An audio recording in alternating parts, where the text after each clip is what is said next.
everybody, Flyer Nice Center here, and today we are going to be moving on with more Castle Crashers into the tall grass field.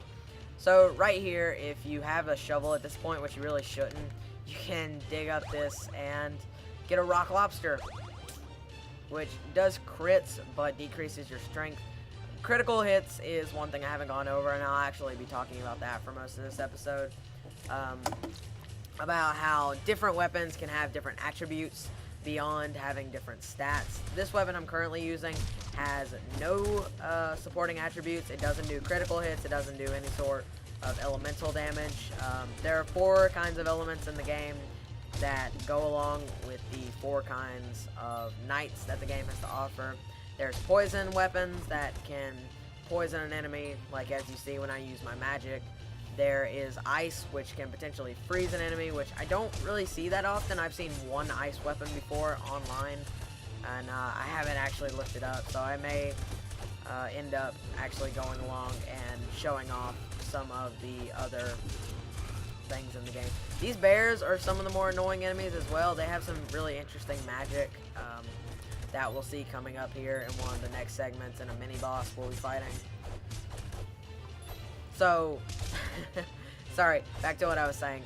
Different weapons have different attributes. The 5 of them that I know of being lightning, ice, poison, fire, and criticals.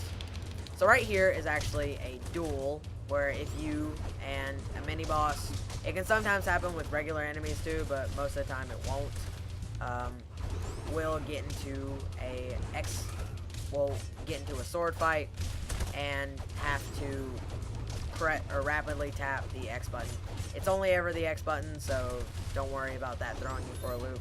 You can see this mini boss is an animal orb that earlier actually knocked me down. The ram, or the Rammy Ram, is actually a pretty useful animal orb that will knock an enemy down, which is kind of cool, but it can also be kind of annoying if you like doing certain kinds of combos. This mini-boss can be very annoying because of how hard it is to see what he's doing most of the time. But if you're a poison knight, you can get some pretty solid damage off on him. If you're pretty much any sort of knight, if you can get his 2 lackeys, which there are always 2 other bears fighting alongside him, and you can see there was a huge horde that came out after. Accidentally picked up the ram there. I'm going to continue on with my giraffe. Right here we get some more beefy enemies that I actually knew were coming along. These ones are actually much easier to kill than the beefy enemy we saw before, which is very odd.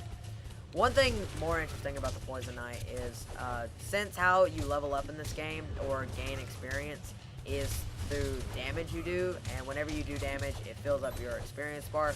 So while you're doing damage as Poison Knight, it will actually continue to do damage to the poison enemy.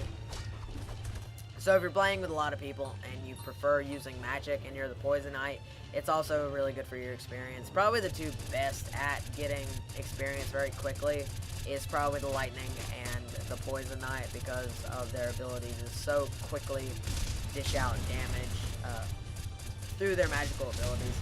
Now, I don't think Poison Knight has the best in the game, but I do think it's one of the more unique ones. Most of the unique ones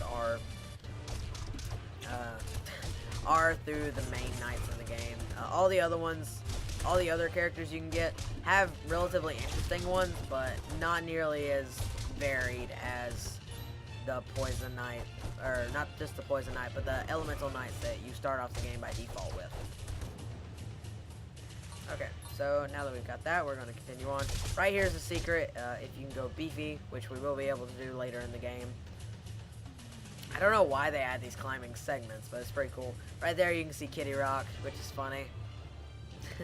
I'm not sure if they meant to do that, but living in North Carolina, it's kind of a nice little poke in the ribs, like, get it? I'm like, yeah, I get it. So right here we fight more of these guys. You can actually see in the background there the river we were on earlier. So we continue onward into the Batcave where, the Batcave, I didn't mean to do that, where we find one of the more annoying enemies in the game, the slimes that can actually hop on your head. They take a fair amount of damage, but if you use your Y magic again, they actually go down quite easily, so it's not that big of a deal. One other way I found of dealing with them is by this time you should have the rolling attack to leveling up. So that's also a really good way to deal with them because they're really easy to sheepdog into very small corridors like that, or very small vertical lines like that. They're pretty harmless enemies when you're fighting them alone like this, but otherwise they can be quite a big pain in the ass. They're one of my least favorite enemies. So right here we have yet another boss, which is actually our main boss for the game. This one is much easier than the one before. Pretty much the only thing you should ever look out for is his tongue attack. Just do as much damage as you can, back up, and don't let that tongue ever hit you. I kind of underestimated his reach there. You can hit him while he's in the air, but it's not really recommended because you may end up getting hit by that shit that he's dropping. I'm not sure if you can shield the oh god. I'm not sure if you can shield the move. Okay. I'm not sure if you can shield the big tongue attack he does. I've never actually tried. I guess I will here. Oh yeah, you can. So you can shield that, which is really interesting. Which also proves my point earlier about how the shield is fucking the most powerful thing in the game. So right there, he ends off and shits himself into an animal orb, which basically has the same effect as the ones we were fighting earlier. So now we continue on into a room filled with money. 480 experience isn't that bad. So now we continue on to further gain.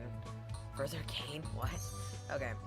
So right here, we now have access to new things. This is the industrial castle. You can see they're wanted, so it's 50,000 gold. And now I get taunted. You aren't beefy enough. Yeah. So we aren't beefy enough to break down the industrial castle's wall. You can see there's the fire princess, which is actually a running gag in the game that you may have noticed is that we've never seen her face yet. So he's gonna just taunt us for eternity. There's shit we can do about it. How far have we gone? Okay, so I think I'm gonna end the episode. I think I'm gonna end the episode off here. Alright, so if you like this, be sure to do so, and thank you all for watching. Goodbye.